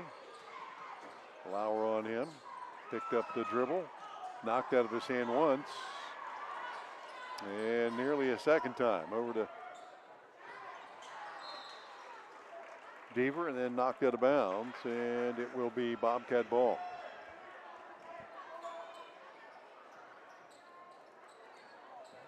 .31 left on the clock here as John Glenn's going to improve their record to 6-1 on the season. The Bobcats will drop to 5-4. Jenkins to Shiflett, lost control of it, back to Jenkins, over to Lauer, step back, got the defense in the air, we'll take that, 3 short of the mark, but a foul on the follow through, gets him 3 opportunities. Number 23, Noah Deaver. Deaver with the foul, his second. Lauer with 3 free throws.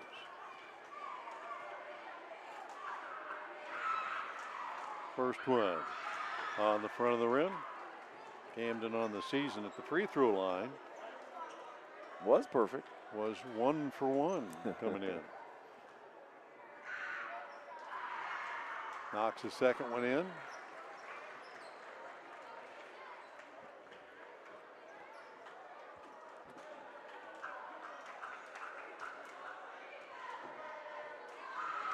And not the third one. Chase down in the corner. Muskies got it over to Deaver. 6 on the clock, and he'll let it count down. 76-53 will be your final score tonight. John Glenn taking care of business in the Catfish Challenge. The sweep of the daily events ends with a varsity win, and John Glenn improving their season record to 6-1. Cambridge will fall to 5-4. Final score again tonight. John Glenn 76, Cambridge 53. Stay tuned. Our post-game wrap-up coming up. We'll have our players of the game respectively for both teams and get you caught up on all our stats right after this. How can you select from insurance companies offering you lizards or ducks?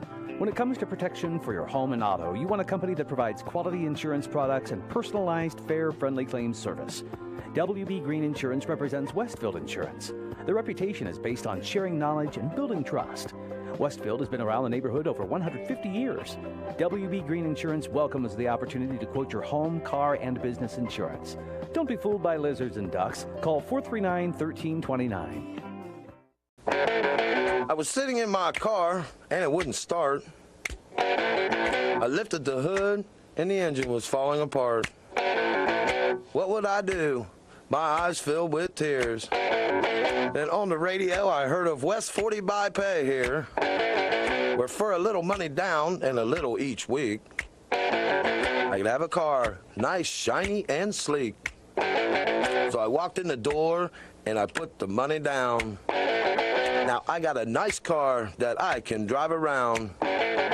West 40 by Pay here will help rebuild your credit. The corner of Dewey and Route 40 in Cambridge, don't you forget it.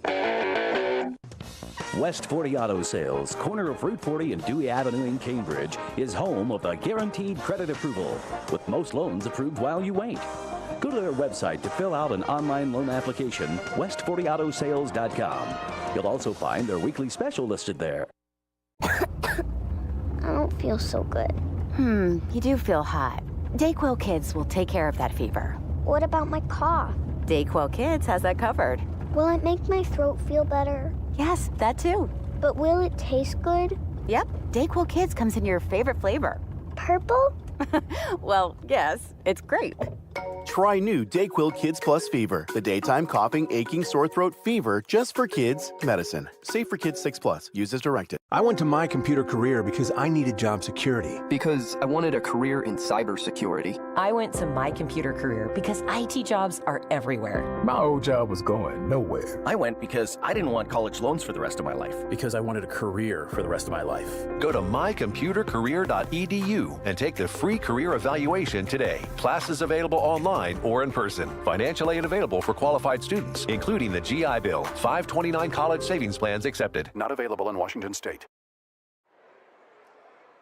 Back at the fish tank, wrapping up our post game here. A 76-53 win for the Little Muskies tonight for the Bobcats. Cambridge came out hot early and led at 15-9 at the end of one period, but they saw that lead evaporate pretty quickly in that second period as John Glenn went on a 25-9 run, extended that in the third period, and it was all over but the shouting by that point. John Glenn down 6, led by 10 at halftime, 62-41 at the end of 3, and they coast to a 76-53 win, their 6th win against one loss on the season. Bobcats dropped to 5-4. Cambridge, as well as they played defensively at times, could not find an answer for the quickness that John Glenn had when John Glenn came out early. My take was they came out early. They tried the three-point shots. They didn't fall, and they started to attack the basket. And when they started to attack the basket, it was game over. Yeah, because they can do both. I mean, don't kid yourself. They like to shoot threes, and they shoot more than they do twos, but they can get to the rim. And told kids for years at the lower levels coaching that good things happen when you take the ball to the hole. John Glenn shot 23 free throws tonight. Guess what? They made 19 of them. You get to the rim, when you go to the rim, you either make the basket or you get fouled. And they got fouled and they converted. So, as you said, it wasn't working. Great. Let's go to plan B. And plan B worked really well. Yeah, I got them with 26 free throws. Maybe I've got zeros in boxes. Well, there were a lot of them, so it's hard to add them all up. Yeah, I got them for 19 of 26 either way. Yeah. That is the difference in the ball game. Sure. As the Bobcats got to the line 9 times, only made 6 of those. Cambridge with 9 threes on the night. The Muskies with 5, but John Glenn controlling the tempo of the game, quarters 2, 3, and 4, and that led them to the victory tonight. They shut down the Bobcats' twosome. They didn't get both of them, but they got one of them tonight.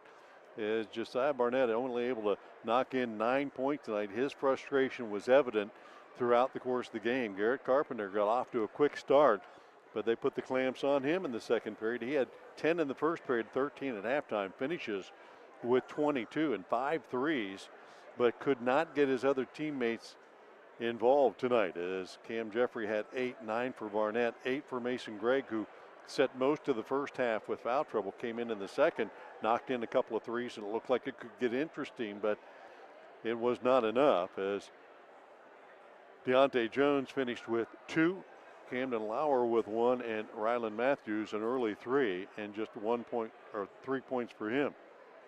For the Muskies tonight, Cooper Briggs, with the Muskies trailing, heading into that second period, went off. He had 10 points, 10 of his 13 points came in that run in the second period, including 2 threes, quick threes, and got his teammates involved in that as well. He had finished with 13, 17 apiece for Braden Davis and Steele Bates. Bates got 9 of his 17 at the free throw line, 9 for Nicholas Zakis tonight, 8 for Dolan. A lot of those came late after the damage was done. Then Robinson, Glob, and Blair 4 apiece.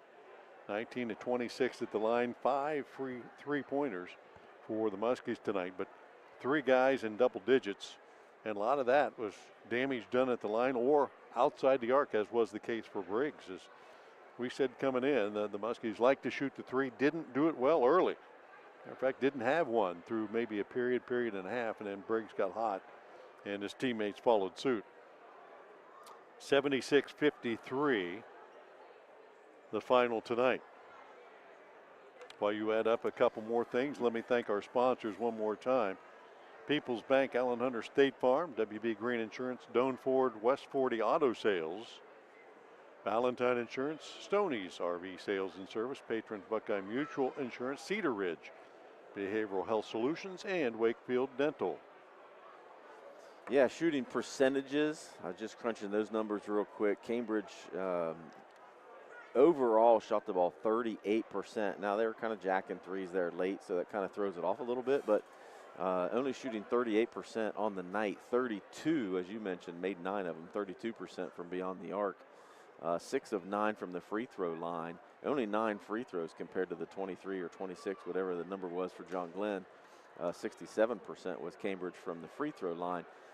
John Glenn, 31% from beyond the arc. They only made 4 threes on the night. Only took 13, though, compared to 28 by Cambridge. Overall, John Glenn shot 54%. Coach Sheck not going to be unhappy with that, converting on 21 of 33 twos for 64%. But the big one, as we said, the free throw line, whether it was 19 for 23 or 19 for 26, whatever that number was, is a pretty darn good number. And that, from a scoring perspective, certainly was the difference in the game. But on the defensive end, that was the biggest issue. And we thought that coming in.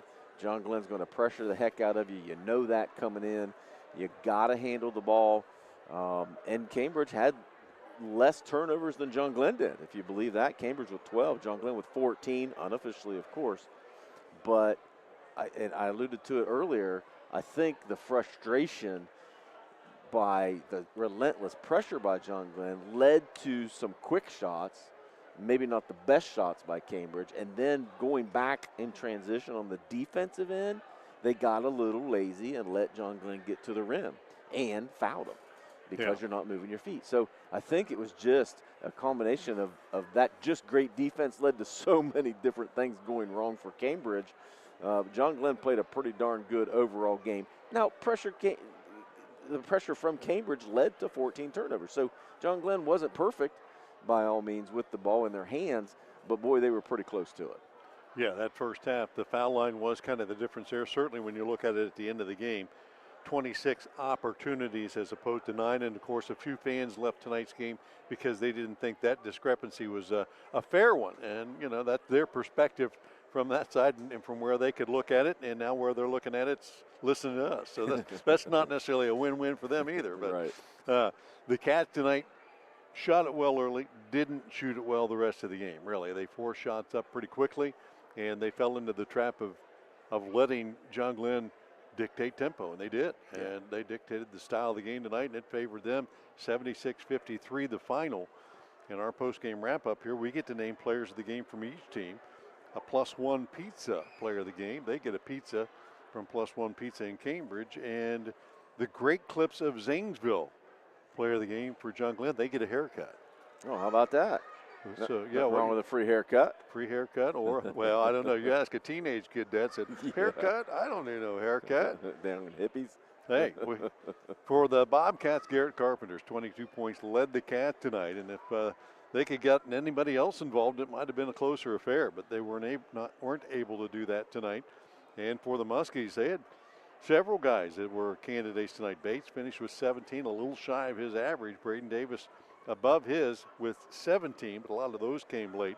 But the guy that did the damage when it counted, Cooper Briggs, 10 in the second period, knocking down 3 threes in the second and third. He had 13 total, but those were the points that counted to give his team the momentum and the lead, and they were able to take advantage of that and pull away for the easy win tonight, 76-53. And before we get out of here, you've got a lot. I mean, it's been a long day for you, but it's not just you. One guy's kind of got to round everybody up, but there's a lot of people that were in the back making sure this happened. Sponsors that you were able to convince that they wanted to be involved, and they did. And it was a great, as it has been for 12 years now. I think it just gets a little bit bigger, a little bit better every year. Yeah, the good thing is it doesn't take a lot of convincing. The two communities, as everybody knows, have been great supporters of local athletics for years, and that continues. But you're right. I would like to mention those people that to make that happen. Tonight was the first time that we were able to give away 4 $500 scholarships. So we gave away $2,000 tonight, and it wouldn't happen without the support of our local sponsors. So I would like to mention those guys, of course, but also a couple people. Look, the way that the Catfish Challenge works, it rotates each year. So whoever hosts the varsity contest hosts all-day event, and because of that, it takes a huge buy-in from the athletic department. So Michael, it does a great job over here. The AD does a great job to be able to organize and keep everything put together. So hats off to Michael Dunlap. I see him still over there trying to kick people out. It's time to go home, guys. And then also Matt Abbott from John Glenn too. He's a great, obviously, supporter of youth in the area, and he was a big part of it. But hosting it here today, those guys have a big part in that. But the sponsors, just run through them real quick. People's Bank, Wally's Pizza, AVC Communications, Buffalo Wild Wings in Cambridge, Park National Bank, Carino's Pizza, HWOM CPAs in Zanesville, JM Adams Graphic, West 40, Auto Sales, Cambridge Wellness, Co-op, the Community Bank, Lanzer Excavating in Cambridge, and then our premier sponsors this year, which means they gave us a little bit extra cash, at least $500, Valentine Insurance, Shelley Materials, Zemba Companies, and Shirley K's. Because of their generosity, we were able to give $2,000 away to 4 very deserving youngsters in the community. Something we'd like to continue to do. Those folks out there, if you enjoyed the day, if you enjoy basketball, get in touch with me. Help us to be able to make this an even bigger and better event as we move forward. But yeah, the 12th year, this was the first year. A clean sweep, number one. John Glenn won every single game today, and most of them weren't very close. There were a couple close games early. John Glenn comes out with 9 games in a row today, just a clean sweep. And it was the first time, obviously that's happened, but first time that the challenge was already completed and secured before the varsity contest. So typically pretty evenly matched throughout the day. Today, not the case. John Glenn was dominant all day long. Fun day of basketball. If you're a basketball fan, you got to see a lot of it today. And I talked to a couple of the aunts and uncles and grandmas that were here, and they had been here off and on all day long here or in Cambridge watching games, and spent a lot of time in the gym. But hey, it's one day a year you do that. Absolutely. Pretty special event and a very successful one, and congrats to you and all of the sponsors that helped pull that off. And culminated tonight with the John Glenn win, 76-53 over the Cats. I want to thank the Muskies there for hosting us tonight, and their 6-1 record moving forward, 5-4 for the Cats. I want to thank the 3Bs tonight. Not the guys making T-shirts over there, but Bryce and Brock and Brett, they did all the work on the video side and taking care of business for us while we could just sit here and have fun. And we had some floor action tonight. Camera on the floor. Yeah, nobody got hurt down there. I didn't see anybody pull up lame. Nothing like that. No? Yeah, I hope not. Those guys are too young to get hurt. Are you kidding? That's true. They could do it all night, every night, right? And thanks for you to stay tuned tonight, paid attention online, watched us on the stream. We thank you for that as well. We're back in action, you and I, in about a week as the Bobcats host St. Clairsville back at Gene Ford Gymnasium. We'll have that game and all the action there. Closing this one out tonight for the gang here at the Fish Tank. I'm Bill Kafury for John Valentine and the 3Bs. Till next time, good night, everyone.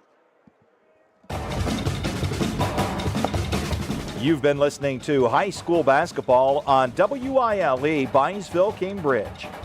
High School Basketball is a presentation of AVC Sports.